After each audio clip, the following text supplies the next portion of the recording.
ruining the image of the county.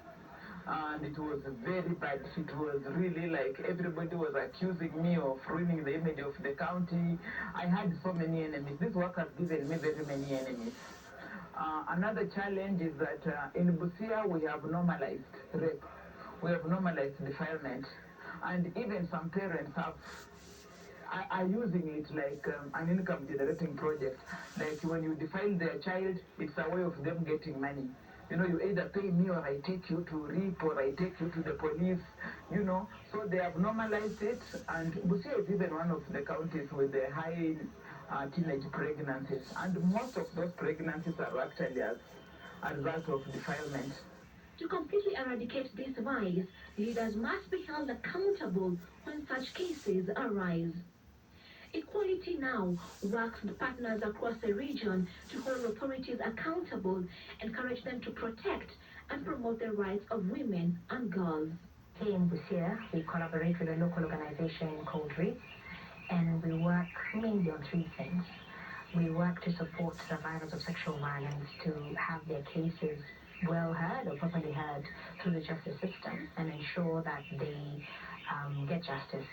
Secondly, we work to build capacity of actors, of the justice sector actors, so that again there can be improvement in delivery of justice on the same.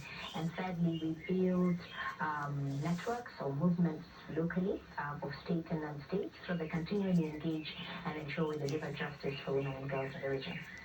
By June of this year, when we were here in collaboration with RIP marking the day of the child here in Busia, we found that there were upwards of 600 cases of sexual violence, specifically defilement of minors, just in this year alone. Such numbers are alarming by any means. And it means that if these cases are the ones that are corroborated or are available at the DPP's office or the Director of Public Prosecution's office, we haven't even touched the surface, because it means there are many, many, many more that haven't made their way through the justice system. There's a distinct role that needs also to be played by the county government. By this I mean establishing of shelters for persons who are vulnerable, so that we protect everyone really, not just even minors who are vulnerable to sexual offences. And we can also provide a safe space for persons who are going to court to have their cases adjudicated. We're talking about forensics. Busia doesn't have a forensics lab. What this means is when a case is being investigated and swabs are taken for persons who've been violated, the duty bearers here have to transport those all the way to Kisumu, about 2 hours away from where we are at the moment. All stakeholders, both in the public and private sector, are called upon to invest in the prevention of violence against women and girls.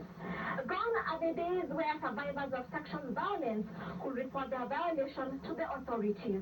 The tide is slowly changing here in Busia County, where parents are standing up for the rights of their children, and perpetrators are being prosecuted and convicted.